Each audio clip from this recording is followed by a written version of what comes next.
Pilipino sa lahat po ng nandiyan at mga kikinig po sa ating programa. Kung tumatawag po sa ating hotline ay pinanais po ng ilan na magkaroon po tayo ng araw-araw na schedule para po sa ating gamutan po.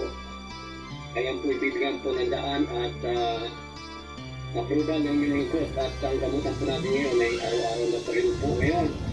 Dilimitahan na po natin yung mga katanungan at mga question suggestion po at tayo po ay konsultasyon sa panggagamot.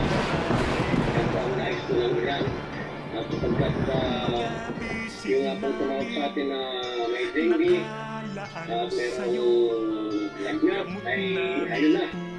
Hindi po niya alam na meron na po palang tawa-tawa sa farmasiya. At siya po ay taga-Palawan. Nanay Grace. Montenegro. Nanay Grace. Okay ka na ba? Pagkamahin mo yung tawa-tawa ng pharmacy. At yan po ay makatulong sa iyo. At nakatulong na raw po yung kanyang anak. Ayan. Hindi po sa Quezon City, nakatulong na rin po ang kanyang anak. Hindi po nila alam na ang gamot yan ay tawa-tawa. Wala po natin kayo mga naidinggigap pa at magkaroon ko po ng mga karamdamang nakakatakot. Yan na po ang ating bibigyan po ng tundok. Sa mga lagnat na typhoid ay may isa pa pong gamit yan, yung dahon ng papaya na medyo dilaw na po.